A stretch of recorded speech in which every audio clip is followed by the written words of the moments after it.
Bismillahirrahmanirrahim. Assalamualaikum warahmatullahi wabarakatuh. Alhamdulillah. Alhamdulillahilladzi arsala rasulahu bil huda wa dinil haqq liyudhhirahu 'ala dini kullihi wa kafa billahi shahida. Asyhadu an la ilaha illallah wahdahu la syarika lah. Asyhadu anna Muhammadan abduhu wa rasuluh. Allahumma salli wa sallim ala habibina wa qudwatina Rasulillah Muhammad sallallahu alaihi wasallam wa ala alihi wa ashabihi wa man tabi'ahum bi ihsanin ila yaumil qiyamah. Qala Allah ta'ala bil Qur'anil Karim, a'udzu billahi samil alim minasy syaithanir rajim.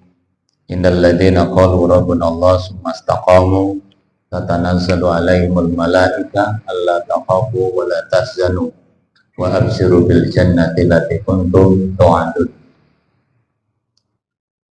Alhamdulillah, subhanallah, naskurullah ala kulli ni'amihi. Kita bersyukur kepada Allah Subhanahu wa taala atas segala kenikmatan yang Allah berikan kepada kita, wabil khusus nikmatul iman, nikmatnya iman kita, nikmatnya Islam kita, dan juga nikmatnya kesehatan, ya, waktu luang, umur. Ini nikmat Allah yang begitu besar.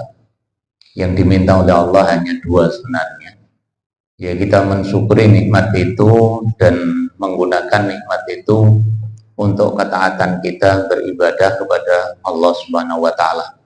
Tentunya dalam pengertian yang luas, ya. Baik itu ibadah mahdhah, ibadah yang rutin kita kerjakan terkait dengan kehidupan kita, hablum minallah, maupun ibadah istimaiyah, bagaimana kita berperilaku sosial di dalam bermasyarakat. Alhamdulillah, kita akan lanjutkan kajian kita dari kitab Asrul Qawaid fil Istiqomah, yaitu kita memiliki tanggung jawab besar. Di kajian yang lalu, bagaimana kita itu mempertahankan keimanan kita, bagaimana kita bisa istiqomah di atas kebenaran. Ya, kalau di kajian sebelumnya ada beberapa poin yang menjadi dasar bagaimana kita harus istiqomah itu. Ya, bagaimana caranya kita bisa istiqomah. Yang pertama tentunya kemarin sudah kita sampaikan, istiqomah itu adalah hibatun ilahiyah. Jadi istiqomah itu sebenarnya anugerah Allah, ya. Anugerah Allah yang diberikan kepada kita sehingga kita bisa istiqomah. Yang kedua, istiqomah itu terkait dengan manhaj, ya. Manhaj kita di dalam menepati kebenaran atau kebaikan yang sudah kita lakukan. Nah, sekarang yang ketiga ini adalah al-aslu al-istiqomatu istiqomatul qalbi. Poin yang ketiga ini, prinsip yang menjadi dasar selain menyadari bahwa istiqomah itu adalah pemberian dari Allah. Istiqomah berada dalam kebenaran, istiqomah di atas siratal mustaqim, itu adalah terkait dengan bagaimana kita memahami dinul Islam. Karena sesuatu yang lurus, petunjuk yang lurus hanya Islam. Nah, yang ketiga ini adalah istiqomah itu sebenarnya adalah istiqomatul qalb. Jadi kalau kita mau istiqomah berarti istiqomahnya terkait dengan hati. Kenapa? Karena kalau hadis yang kemarin disampaikan bahwasanya ketika salah seorang sahabat Ansari tanya kepada Rasul minta nasihat, perintahnya Rasul adalah qul amantu billah sumas takim. Katakan aku beriman kepada Allah kemudian istiqomah. Kalau kemudian di poin yang ketiga ini istiqomah itu sebenarnya ada istiqomahnya hati. Hati itu adalah diletakkannya oleh Allah iman. Ya, iman, kekufuran, nifak itu adalah letaknya di hati. Ya, manusia secara nalar hanya bisa melihat dohirnya saja. Ya, lihat dohirnya beribadah ya kita anggap iman. Dohirnya mengakui adanya Allah, kita anggap dia orang yang beriman. Tapi hakikatnya kita nggak tahu. Nah, makanya kesesuaian antara lisan, antara panca indera, antara hati itu harus sesuai.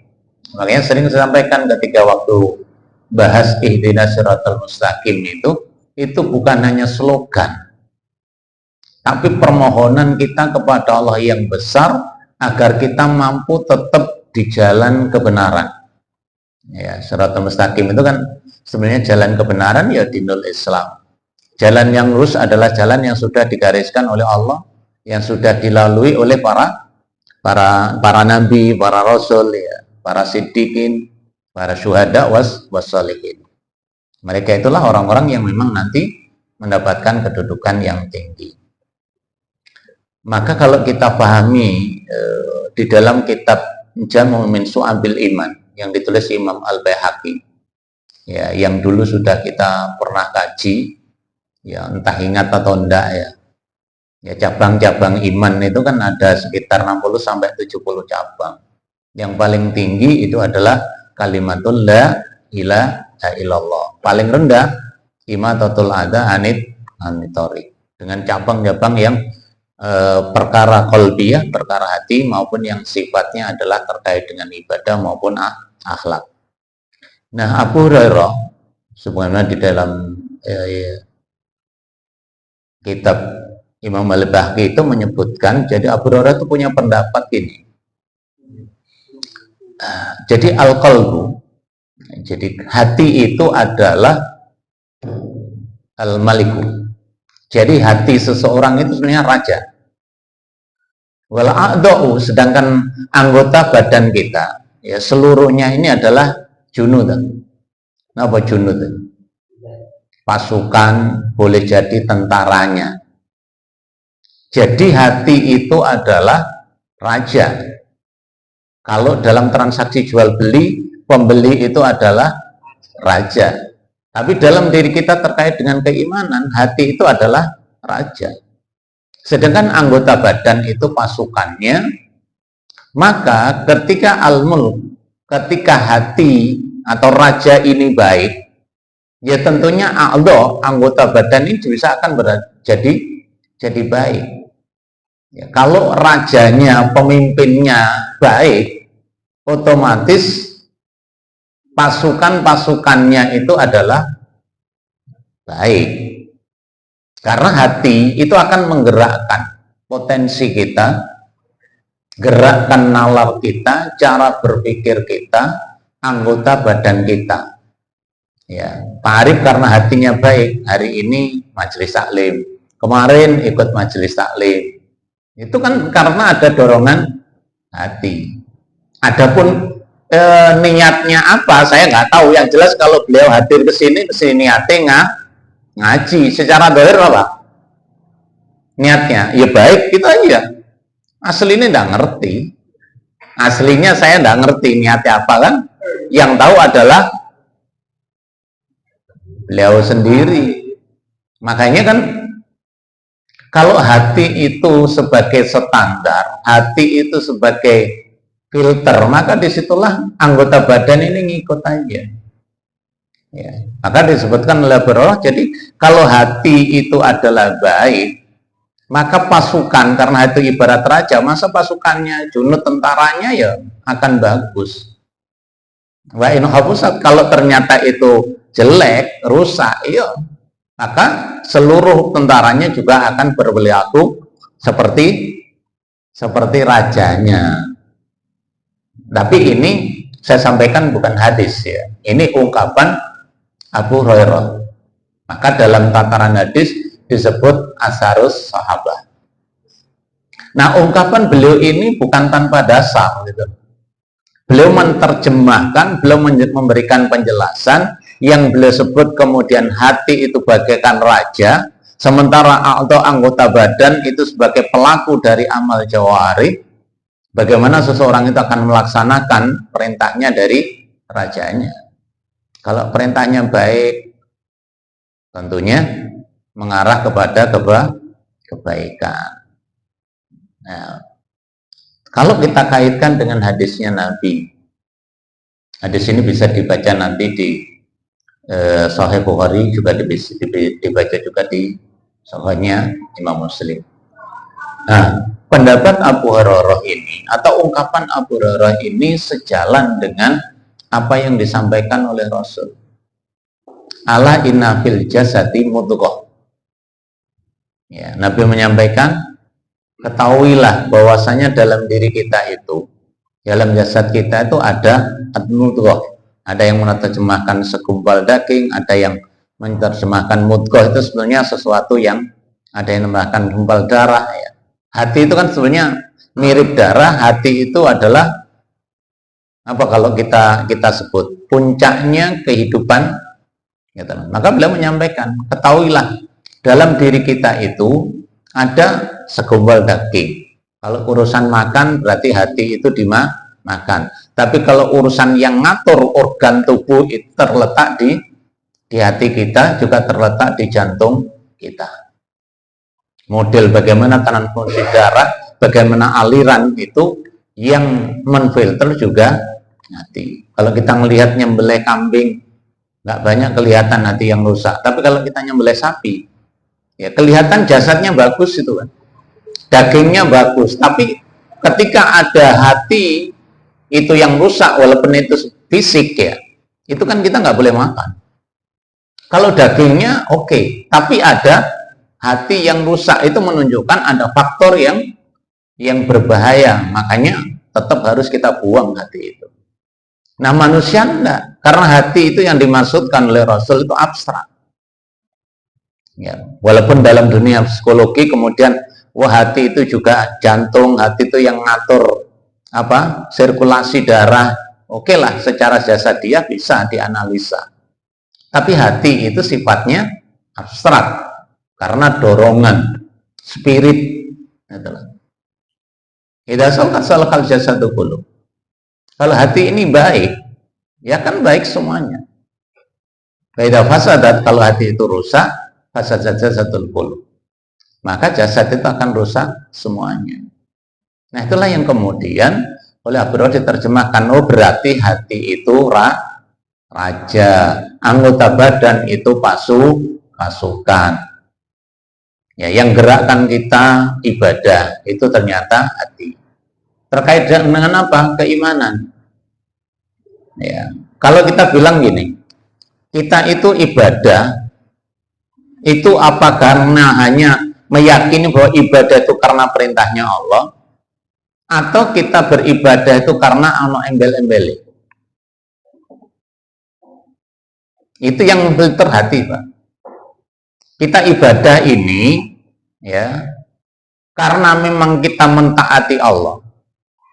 Karena dasar kita iman berarti meyakini apa yang diperintahkan oleh Allah harus kita jalani. Atau karena karena ono embel-embele ya. Embel-embele apa ya? Terserah manusia. Di hadis arba'in atau hadis salikin kan bab niat ini innama a'malu bin niat. Kalau ternyata ibadah kita yang seharusnya untuk Allah, kemudian kita campurin niat yang sifatnya bukan untuk Allah, ligharillah, itu rusak kan? Orang nyembelih kambing untuk tasakuran, baik atau enggak? Tasakuran jamaah ya. Jamaah ini, majelis taklim ini. Ya, niatnya tasakuran. Dapat pahala kan? Ya, niatnya jenengan untuk nyembelih Agustusan mari ngono didele pinggire kedung larangan. Ben gak banjir. Podo-podo nyembelih. Boleh nggak daging yang kita makan? Ya, nyai kedung larangan ben gak muring-muring misalnya seperti itu. Sama-sama nyembelihnya. Tapi motivasi melakukan itu bukan untuk Allah, tapi lighairillah. Sama dulu di kajian yang dulu tentang betapa beratnya kesirikan. Ada orang yang berkorban dengan lalat. Masuk. Orang berkorban dengan lalat, dia masuk neraka. Ya, gara-gara lalat orang masuk surga. Bedanya cuma satu. Ya, karena di komunitas suku itu siapa yang mau berkorban, maka dia boleh lewat. Kalau nggak mau berkorban, dia harus dibunuh. Yang satu karena nggak punya barang, berkorbanlah untuk berhala ini meskipun dengan seekor lalat. Maka lalatlah disembelih untuk berhala. Selamat dia di jalan kan, bisa masuk, bisa keluar dari kampung. Yang satunya karena tidak mau terpaksa dibunuh. Jadi gara-gara lalat orang bisa masuk surga, gara-gara lalat orang bisa masuk neraka. Begitu pula bukan hanya lalatnya, gara-gara niat kita yang salah, iman kita yang akhirnya ya tergerus dengan kesyirikan, maka itu akan hancur. Sementara yang berpegang prinsip dengan keimanan itu dia akan selamat. Selamatnya di mana? Di hadapan Allah Subhanahu wa Ta'ala. Ya, kalau kita niatnya ke sini ngaji goro-goro isin karo Mas Atta misalnya. Ya, berarti apa? Niat kita sudah bercampur dengan lighairillah. Maka kita tata. Ono Mas Atta atau enggak, pokok niate ngaji. Ono Osate atau enggak, pokok budal. Udah dari rumah sudah dapat pahala berangkat kita. Delalah sampai jam 09.00 kau ono Osate. Nah, parit muring-muring kurang ngajar misalnya. Itu berarti nyesel, padahal niatnya tadi udah bener. Udah dapat pahala, ya udah, wow, ternyata mungkin ustadznya sakit atau apa. Kalau ada yang ganti, alhamdulillah. Kalau nggak ada yang ganti, berarti rusuh jenengan pulang tetap dapat pahala. Delalah rugi aku menglapot teko ngerumpi ning malah oleh. Nah, itu kan berarti menempatkan ibadah yang sebenarnya untuk Allah, maka disitulah adalah, makanya ini penting ya. Jadi kalau orang itu hatinya benar, lurus, keimanannya mapan, insya Allah lesannya nanti juga akan lurus sesuai dengan hatinya. Itu kalau orang kolbunnya orang mukmin. Tapi kalau kolbunnya orang munafik, ya nggak tahu lesannya ngaku iman, padahal hatinya melakukan kekufuran. Makanya kalau iman di lisan itu bukan jaminan. Bukan jaminan. Berapa banyak orang yang berbicara secara lisannya, ya, tetapi hatinya tidak. Makanya kalau prinsip ulama kemudian iman itu tasdikul bil qalb, meyakini sebenar-benarnya dengan hatinya, wa iqraru bil lisan, kemudian mengelafadzkan melalui lisannya, ikrarnya, ya. Kemudian wa amalu bil arkan atau bil jawari. Kemudian refleksinya apa? Ia mengamalkan dalam perilaku, dalam amal salih. Tidak ada gunanya iman tanpa amal. Tidak ada gunanya punya amal, punya pekerjaan, punya aktivitas, tapi tidak beriman. Jadi iman ini klop lah. Orang bisa bujukin orang lain, tapi Allah nggak bisa dibujukin. Iman bisa digadaikan. Bisa nggak Pak Arif iman digadaikan? Bisa. Iya, nek rong M tak apa-apa Pak ya.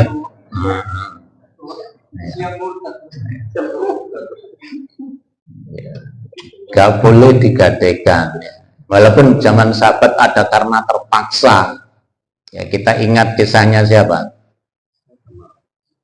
Ammar bin Yasir itu kan keluarganya dihabisin, ayahnya, ibunya.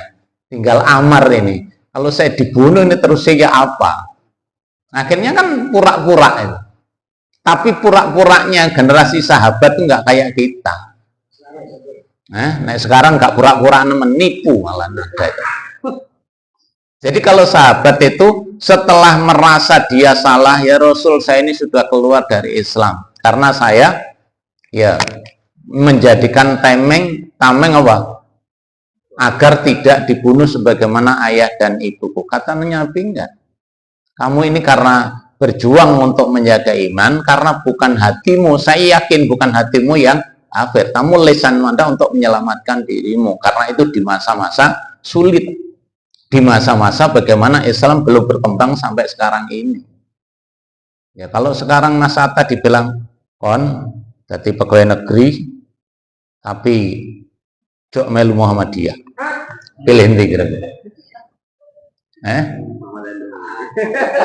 Misalkan ya. Ini kan masih organisasi. Kalau kemudian kon mlebu kene wis kudu keluar dari Islam, itu kan berarti menjual prinsip keagamaan kita, prinsip nilai keimanan kita dengan harta duniawi, dan itu hancur, nggak ada artinya kan. Kalau ayat menyebutkan samanan kolila, ya, harta yang sedikit, ya memang iman ini jaminannya surga. Kalau dibalas dengan dunia, nggak ada artinya.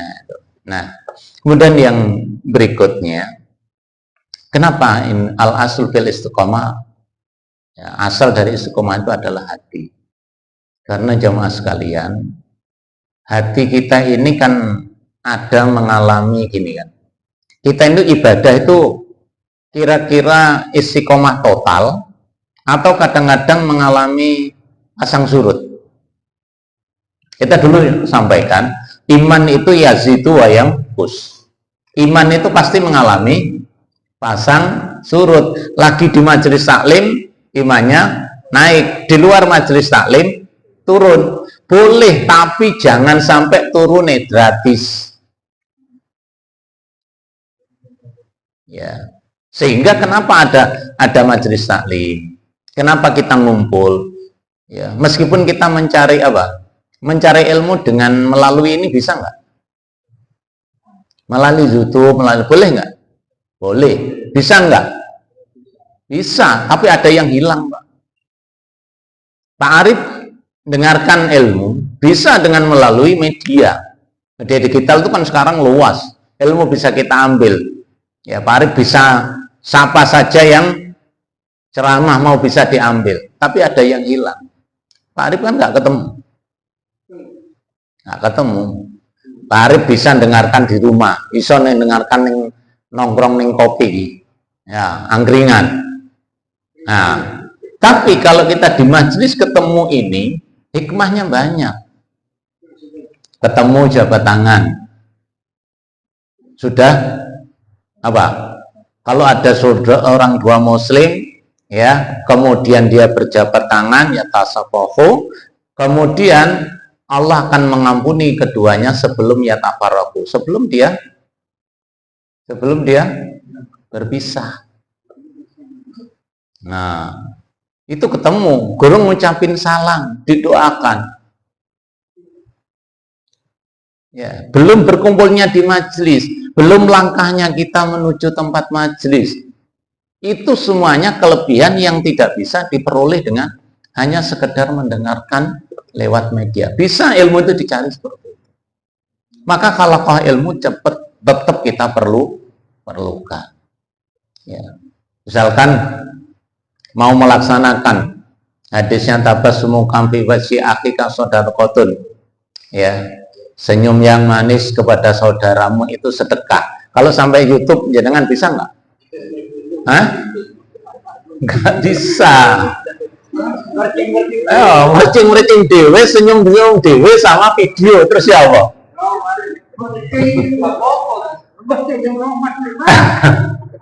Oke, ya, jadi ini prinsip dasar. Makanya bertemunya hati, orang itu bisa islah, hatinya ketemu baik sehingga diampuni oleh Allah dari situ. Tapi kalau hanya lewat media, antar media itu tukaran itu, Pak. Karena beda pendapat aja lo-loan. Sing bingung siapa? Kalau ustadz lo-loan, tukaran, sing bingung siapa? Melu sopo Pak Arif. Kan ngono tuh. Jadi itulah. Tapi kalau ketemu ini kan bisa kita sharing. Oh, kalau ada jamaah yang lebih paham, lebih pinter, alhamdulillah, itu loh. Karena ilmu itu bukan miliknya ustadz mutlak. Ya. Kalau ilmu tentang pencurian ya Pak Arif yang paling paham. Ya, karena karakternya model-model penipuan mencuri itu tahu, saya nggak ngerti. Nah gitu loh. Jadi masing-masing Allah tuh ngasih kemampuan seperti itu. Nah makanya iman itu ketika kita mengalami degradasi, penurunan, futur, patah semangatnya hilang, mulailah harus kita naikkan temperaturnya. Ya, powernya dinaikin. Dengan apa? Berkumpul dengan orang soleh, berada di majelis ilmu. Ya, kalau kita sendirian di rumah, ya nilai ininya gersang, Pak. Makanya dulu saya sampaikan, akibat teknologi itu ada yang hilang, hati. Teknologi itu bisa menguasai ilmu dengan teknologi yang canggih, tapi mereka nggak akan bisa menguasai hati karena media itu tidak berperasaan. Nah, iman seseorang itu digondelin di sini. Gara-gara misalkan dengarkan, ternyata dia akhirnya akalnya tidak dibimbing kebenaran, bisa dia menjadi kufur. Makanya kita mantapkan, kalau kita itu hatinya imannya kokoh, maka yang membimbing anggota badan, membimbing gerakan kita, amal yang kita lakukan dari hati itu. Sehingga ketika mungkin ada yang salah, segera bisa diluruskan. Hati yang lunak adalah hati yang bisa menerima kebenaran. Makanya dalam kitab Tadjatun Nafs, ya, itu kan ada Ibnu Rajab, ada Ibnu Qayyim, ada Imam Ghazali, kemudian memetakan hati itu ada hati yang selamat, ya, qalbun salim, ada qalbun marid, ya, ada qalbun mayit. Jadi ada hati yang selamat, hati yang sakit, hati yang mati. Kalau qalbun salim itu menerima kebenaran itu dengan dada yang lapang dari siapapun kebenaran itu. Inilah orang yang mudah akan menerima hidayah Allah. Tapi kalau qalbun sakit, marid, ya diobatin dulu. Penyakitnya apa? Penyakitnya nifak, kemunafikan, ya kemunafikannya harus diobati. Kenapa dia menjadi orang munafik? Tapi masih ada peluang untuk diobati. Tapi kalau sudah qalbun mayit, hatinya mati, bagaikan orang kafir, itu sulit. Dia harus nunggu hidayah terbukanya hati ketika menerima kebenaran. Abu Jahal itu bukan orang bodoh secara akal. Ya, Abu Sufyan itu kan termasuk geng awal menolak kebenaran, kan? Baru akhir-akhir masuk Islam, walaupun awalnya terpaksa. Abu Sufyan awalnya gengnya Abu Lahab, gengnya Abu Jahal, ya. Tapi ketika Fathul Mekah, Nabi hanya menyampaikan aja itu. Siapa yang masuk Ka'bah selamat. Siapa yang masuk rumahnya Abu Sufyan selamat. Abu Sufyan waktu itu belum beriman. Tapi kok aneh, kenapa Muhammad itu kok nyampaikan ini? Ya, walaupun istrinya benci betul, walaupun nanti akhirnya juga masuk Islam. Ada tahapan ketika dia menerima Islam. Beda dengan sahabat Abu Bakar, sejak awal sudah nerima apa yang disampaikan Rasul, tidak pernah beliau membantah. Tapi generasi-generasi berikutnya, ya, dengan sikap akhlak kepribadian, maka kemudian mereka tertarik terhadap Islam. Nah ini bagaimana sekarang kita mempertahankan itu, yaitu dengan istiqomah. Pertama adalah istiqomah, bahwa berada di jalan kebenaran itu adalah anugerah Allah. Yang kedua, kita harus tetap meniti kebenaran manhaj yang telah dilalui oleh orang-orang yang mendapatkan petunjuk Allah dan istiqomah di atas Islam.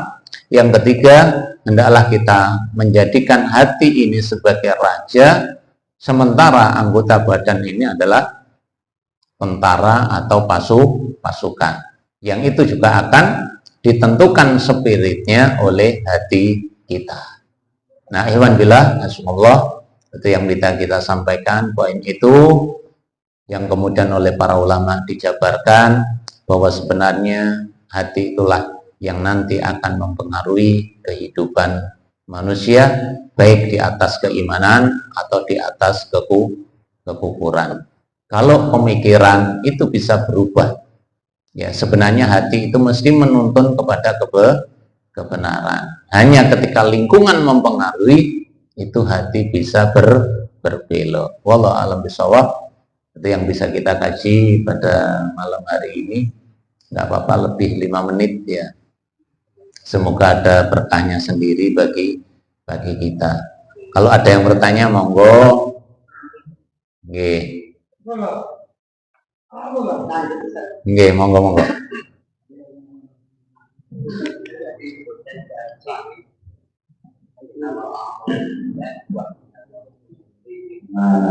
Nggih.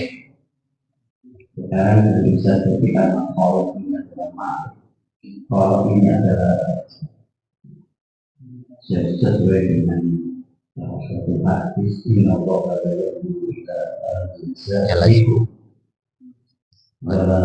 bila aswa itu Allah yang turun waalaikumsalam bila jasadnya adil walaupun kakinya satu bulan kemudian jadwalnya adil tidak antaranya kayak apa benar. Tapi Allah lihat hatinya dalam niatnya dan hatinya niatnya juga bukannya dan saya ini berkata itu kan kalau tadi jadi saya itu bergantung anti Allah dan kata yang lebih Allah tidak akan berubah suatu kaum kalau tidak tahu itu sendiri yang mau. Sekarang ini banyak yang kalau menarik banyak tapi yang sakit banyak sekali sakitnya adalah fiskun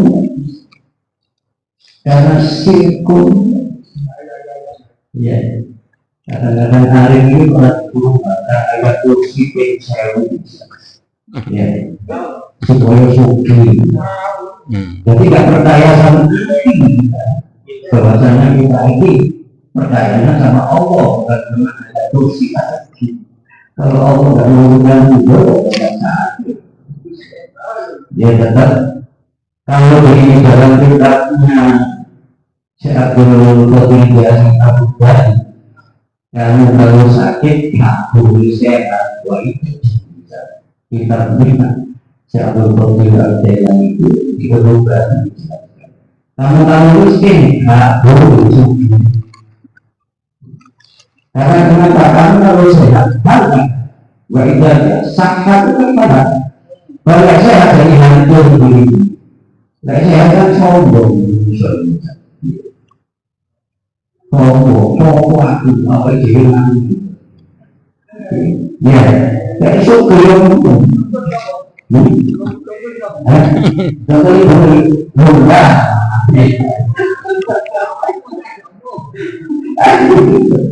jadi kalau itu sampai kombinasi ini kadang-kadang yang membolak-balikkan hidup kita jadi situ dari berada kalau kita kaumnya kaum kormanya ulahab dalam ada salah satu ayat cuma satu di Al-Quran tetap tiada masalah tidak tetap berjaga orang juga ngamuk kurang ajar orang ulahab sambil begini sama Rasul kalau kita bahasa iman adalah bahasa percaya kalau tidak minta sedikit Ustaz minta itu bahasa artinya jalan tapi kok itu saja ini hadir itu jalan tapi nanti kita ini kalau tidak diobati kita bahaya ya cara mengobati kalau seperti istiqomah itu kalau ada di majelis Ustaz ya mulai Mas Ari ini sangat sulit makanya saya akan bertanya bisa ketika datang di majelis bahwa ditulis apa yang akan disampaikan jadi kalau saya lupa dulu nanti saya makanya saya sekarang selalu membuat itu ketika jadi selama di Hidayah saya tetap saya tulis. Jadi kalau di rumah saya ingat, ya kadang-kadang ingatnya pada waktu tulis. Ingat kita, pada waktu itu mati, gitu. Jadi bisa membuka itu, itu kalau mereka katakan. Itu saja yang dilakukan dari kami. Assalamualaikum warahmatullahi wabarakatuh. Matur nuwun tambahnya tisna Allah yang durila jasamikum wa la suarikum walakin yang durila qulubikum wa malikum, dan hadis-hadis yang lain yang semakna dengan ini cukup banyak.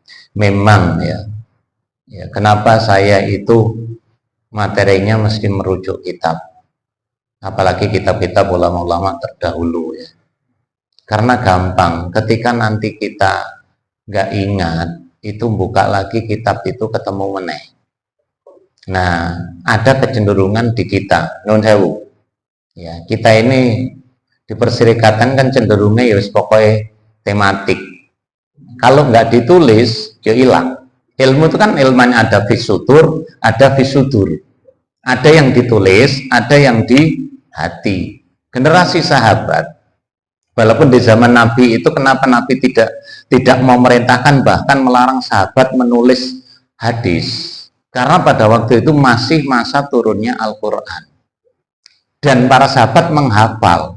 Nah kita ini enggak, kita tuh ngajinya ngaji nguping, jadi ngaji kuping, nek kelingan lewat kanan, nek gak kelingan hilang lewat kiri. Nah itu bisa kita kembalikan di mana? Di catatan. Kalau nyatet ya Mas Utu nih gawe gini, itu tujuannya apa? Wo pengarin timbangane ya, biar ini gen dibuka, oh ada pengajiannya gini-gini, jadi bisa ngingat kemarin itu ini. Itu untung kalau lagi direkam. Kalau nggak direkam, saya jamin sebulan yang akan datang lali meneh opo wingi. Judulnya kadang-kadang enggak ingat. Nah, makanya di generasi salaf ya, kita ini kan gini toh. Kita tidak, kalau di kita itu kan paling nanti buka tarjih kan, kitabul hifdi itu. Ya, kitab himpunan tarjih ya, baik yang jilid 1 sampai jilid 3. Iku nek duwe Pak Arif. Nek gak duwe yo seakan kan. Atau tafsir misalkan, tafsir apa? At-Tanwir.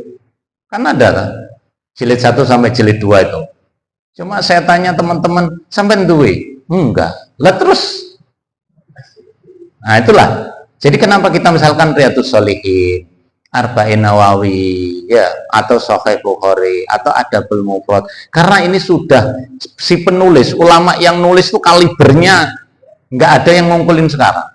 Sak pinter-pinter profesor, dokter gelarin beruwenjek nggak akan mampu, karena para ulama dulu nulisnya termasuk dengan hatinya. Nggak ada unsur fanatik, nggak ada. Ya ditulis, hadis itu ditulis. Karena apa? Prinsipnya adalah untuk kebenaran. Makanya pesan kalau ada ini di alhamdulillah, ben gak ndelok YouTube sing macem-macem aja ya. Ono son horor misalnya ning kono. Ya. Yang kita lihat apa? Ngajinya. Itu loh. Alhamdulillah. Jadi makanya kita harapkan, saya nanti berusaha Asra Qawaid ini ya, kalau diterjemahkan, diringkes, saya biasanya saya ringkes ya. Saya ringkes baik di Pandaan, di Porong, di Surabaya, itu kita ringkes, tapi marojiknya tetap ya. Bahkan saya 1 bulan yang lalu ya baca syarah hadis terbesar atau terlengkap menurut saya, 1 hadis ya.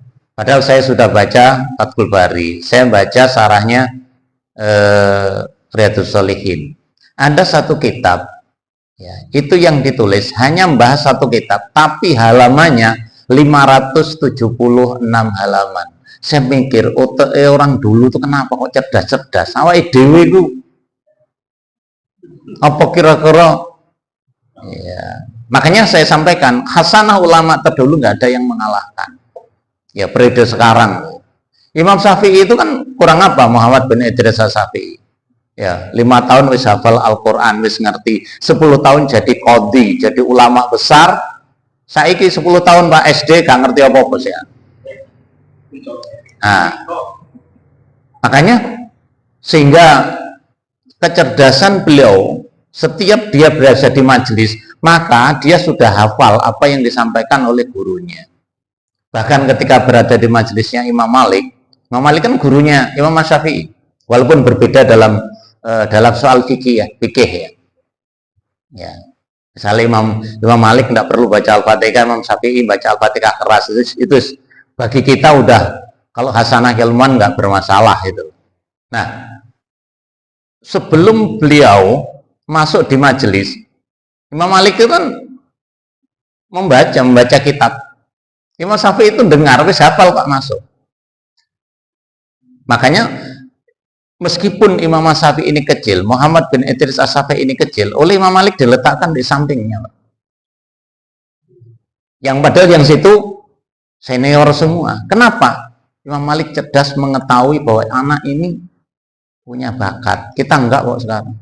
Pokok sing iso bayar akeh yo mlebu sekolah nek gak iso. Nah, ini perlulah kebiasaan hasanah keilmuan kitab ini perlu dijaga. Walaupun perkembangan peradaban itu baru, berarti apa? Mengembangkan dengan peradaban yang muncul, bukan berarti meninggalkan. Ya, saya kadang-kadang mikir, ya, sarahnya Imam Bukhari atau Fathul Bari itu, orang kira-kira 1 hari itu gimana tuh zaman itu yang teknologi belum canggih, bisa nulis, bisa ini, Pak. Kayaknya hidupnya itu kayak nggak pernah ke pasar kayak ya. Tapi apa? Antara halamannya, jilidnya dengan umur beliau nggak imbang. Nah, ternyata dilihat kalau kita lihat biografi ya, para a'immatul madzhab itu karena ininya, Pak. Ini plus ini, ya hatinya. Bahkan Imam Bukhari kalau mau nulis hadis saja masih sholat dulu 2 rakaat. Apa yang saya tulis ini benar atau enggak? Khawatir nanti ke depan salah membawa kesesatan. Bayangin. Nah sekarang media ini kan ilmu bebas. Sopo sing kate ceramah, mbuh ceramah top atau enggak? Makanya filternya nanti di mana? Ilmu kita dan hati kita. Nggih. Monggo nanti kalau Riyadhus Shalihin sudah ada, cuma ya kita memang mau membaca kitabnya, misalnya kitabnya 570 halaman, sementara kita ketemunya hanya sebulan sekali, kira-kira marine kapan? Nah, cuma dirangkum itu mungkin yang lebih bagus. Nah, jamaah bisa nulis, atau nanti masuk ini semua kan masuk grup kan? Nah, bisa. Mas Arif sambil lese-lese, aku dengarnya Ustadz Munawir, aku katain dengarnya Ustadz Tuhan, atau yang lainnya, sehingga masih mendapat siraman yang memori kita masih ingat, disitulah kemudian kembali terangkat. Wallahu a'lam bishawab. Moga-moga bermanfaat bagi saya, khususnya bagi kita semua. Saling mendoakan, saling bertemu di majelis adalah mengingatkan kekuatan iman kita. Al-jalisus sholih, ya majelis yang soleh, majelis yang baik ini yang sebenarnya akan meningkatkan kekuatan iman kita. Allahumma arinal haqqa haqqa warzuqna tibah. Allahumma nas'aluka al-istiqomata fi a'malina wa fi ibadatina waj'alna min ibadikas sholihin waj'alna min ibadikas sholihin wa min ahli jannatin na'im. Ya muqallibal qulub tsabbit qulubana ala dinik, ya musyarrifal qulub sarrif qulubana ala ta'atik. Rabbana atina fid dunya hasanatan wa fil akhirati hasanatan wa qina adzabannar. Wassallallahu Muhammadin walhamdulillahi rabbil alamin. Subhanakallahumma wa bihamdik asyhadu an la ilaha illa anta astaghfiruka wa atubu ilaik. Assalamualaikum warahmatullahi wabarakatuh.